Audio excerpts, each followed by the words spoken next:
Detroit is afire. 100 square blocks are now under siege. And as you walk through the area, people shout from their homes, watch out for the snipers. This is going to happen all over America. It's going to be a hot world, not a hot summer. It's a hot world.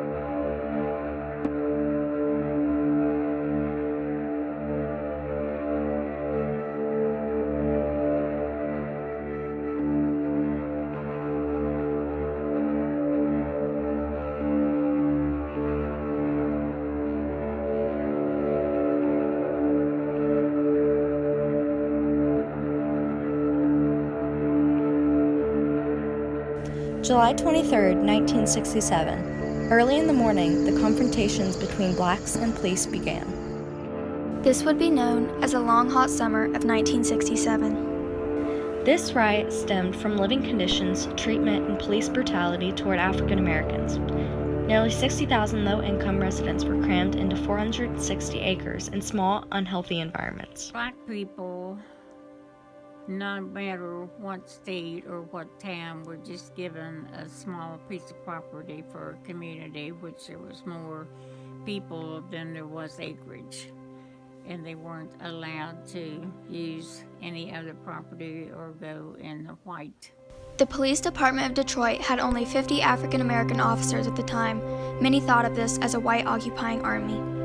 Causing loss of money, Motor City's automobile industry relocated and left many jobless.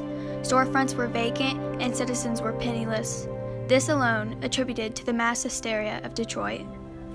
Well, Motor City is one of the two nicknames that Detroit has. Motor City is one, Motown is the other. The reason that you have Detroit being nicknamed that, almost the entire local economy of that area is based upon the fact that you had all of the big three automobile industries located at Ford, GM, and Chrysler. They all had huge manufacturing places there. A civil rights group celebrating the return of two veterans operated a blind pig in the Economy Printing Building. This illegal after-hours club was raided and led to the suspension of the 85 members inside. It was an hour before the last person was seized. 200 bystanders lined the streets. A bottle was thrown into the street as more followed. The police ignored the premature riot and decided to flee the scene. Within the hour, thousands were in the streets, looting and destroying. The first fire broke out at 6:30 a.m., July 24th, on 12th Street. As firemen attempted to douse the fire, they were mobbed. It did not set well with what was going on in those communities at that time. Once that started, it set the ball into motion. It's kind of like the old snowball adage, it's going to get bigger as it goes downhill.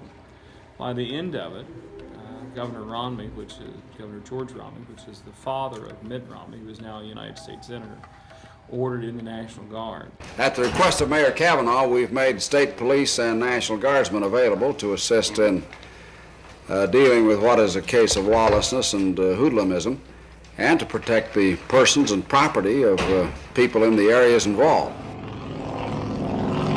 An additional 300 police arrived, failing to control the riot. This riot spread to a 100-block area around Virginia Park. See, July was the month that I generally took vacation, and your dad was only 5 years old. Terry was 10, Twyla was past 11. And normally I took the kids up in northern part of Ohio on vacation, like the Cedar Point, where that's a big amusement park. Okay, I had family that lived in Toledo and lived in Medina. I had a first cousin that drove an 18-wheeler for Norwalk Furniture, that made furniture, and he did deliveries in these big towns. And he cautioned me of the rigs and how he would get involved because he was there delivering, and when that happens, they just rope it all off, and he wanted to make sure that I protected and kept those kids real close. The National Guard was called in to arrive in the evening. In tanks, 2,000 paratroopers pervaded the street, leading to the death of 22 more. Over 1,000 people were arrested and patted down thoroughly, while 5 had already died. This had turned into a treacherous cry for equality. Chaos continued. 16 more were killed primarily by police. Many tried to defend their stores as "Soul Brother" was written on many windows to send the message of a fellow feeling.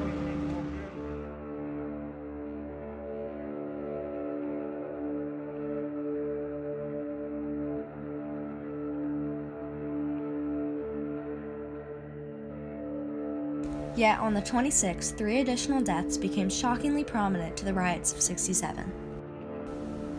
In Algiers Motel, a mile from the riots, 3 black teens were murdered.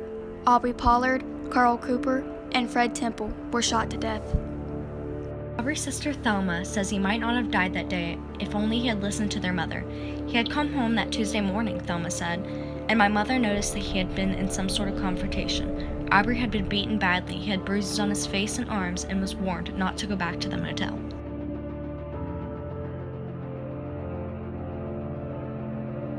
Aubrey disobediently went back. The National Guard, Michigan State Police, and Detroit Police raided the motel. People were lined up against the wall and shots were fired. Lee Forsyth was also staying at the motel.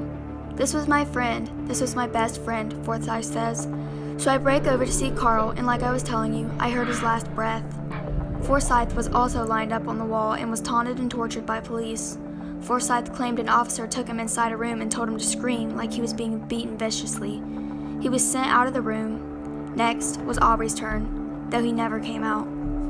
"Mister, I'm sorry. The rifle had been broken by hitting Aubrey, but then we heard a boom, and we didn't hear Aubrey no more." Fred Temple asked enforcement if he can go back to his room to get his shoes. They allowed him to do so, knowing he would not come back alive.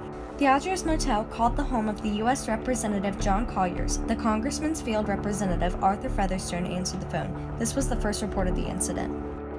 It was believed that the people staying in the hotel possessed guns. This untrue rumor led to a raid and the filing of charges against 2 Detroit officers, Ronald August and Robert Pale. The first-degree murder charges were dropped due to lack of information. Thursday, July 27th, the streets were silent. Rubble covered the streets while an exceeding 7,000 people were arrested. 43 fatalities, 1,700 looted stores, 1,400 burned buildings, 5,000 homeless people, and nearly $50 million worth of property damage.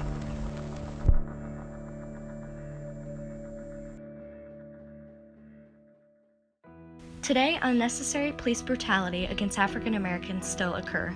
Of the 100 largest U.S. city police departments, 13 of them killed African American men at a higher rate than the U.S. murder rate. This list contains details on how each person was killed, specifically by gunshot, tasers, physical restrainment, police vehicles, and drowning. Most deaths turned out with mainly no charge against the officers. The Detroit riots made inequality aware.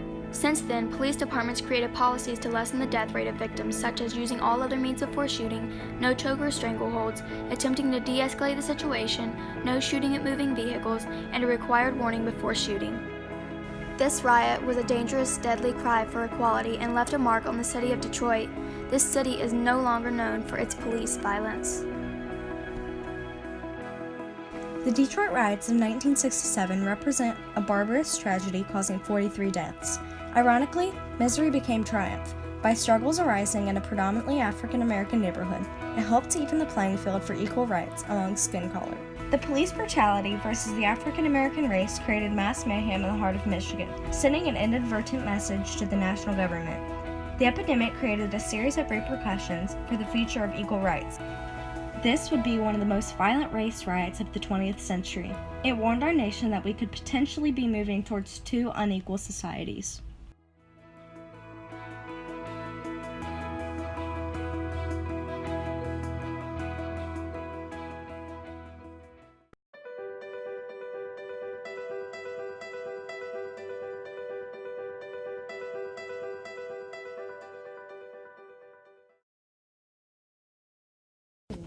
Hello, America.